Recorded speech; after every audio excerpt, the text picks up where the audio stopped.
Alrighty, tubers, as said in the previous video, this is how to set up the plow on Sears Suburbans. So, with the 3-point here, and I don't know about this 3-point, I think it's kind of goofy, but it will get you the general idea.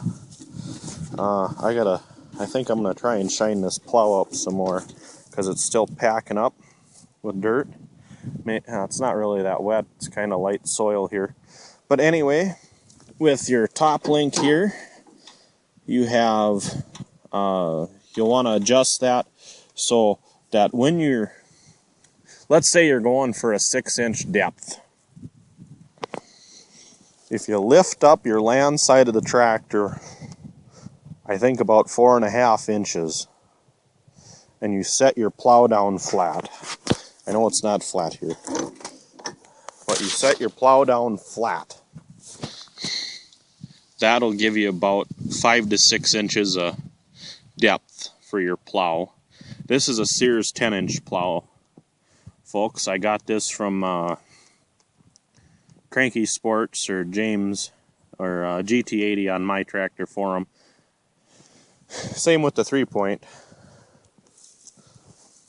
which I think my 3-point might even be a little twisted, but that's all right. So, folks, this would be your land side tire. You'd have that up about 4.5 inches. If you put it on a 4x4 block, that'll work. That'll get you about 5 inches of depth. So you set that down in your plow. This part here should sit flat on the ground, and you'll be set up for plowing. Right now, I'm kind of sitting flat. I don't have that tire up. It's actually downhill. So this will be at quite an angle. And you use your third link up there to adjust that so that you tip the nose of the plow down so it wants to dig in until it's flat. Then it stays at that level. You shouldn't have to adjust this link here at all, because your plow is set up so that it is kind of tilted at an angle already. That's set up from grading. I had that set flat for the grading that I was doing. So that, the plow should be all right if you have that set flat anyway. So that there is your kind of quick how-to. I do suggest using egg tires on the back of the tractor, and I was doing this with 1 set of weights. I usually run 2 sets, sometimes even 3 sets, depending on what I'm doing. Usually if I put 3 sets on it, 3 sets stay on it all the time until I got to take them off for whatever reason. But at least 1 set of weights. My tires aren't fluid filled. Till I can find a rim guard dealer, I'm gonna wait to do it. I'm not gonna do windshield washer fluid because I don't like that, and I'm not gonna do calcium chloride because, like Dallas there, we had to do quite a bit of welding.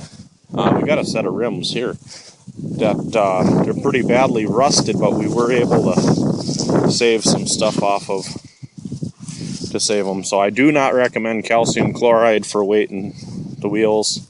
Another thing with plowing is a front weight. I don't have one on here, but I definitely recommend a front weight because I had the front end up in the air a couple times.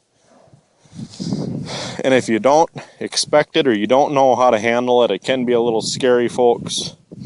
So I recommend a front weight. You can home make one out of an old mule drive that's junk, the bearings are bad in. Slide it in right there.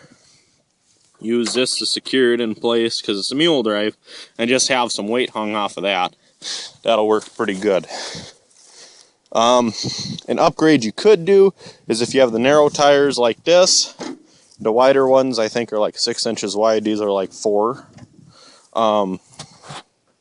You can run tri-ribs or the V61s, which are really expensive, I think.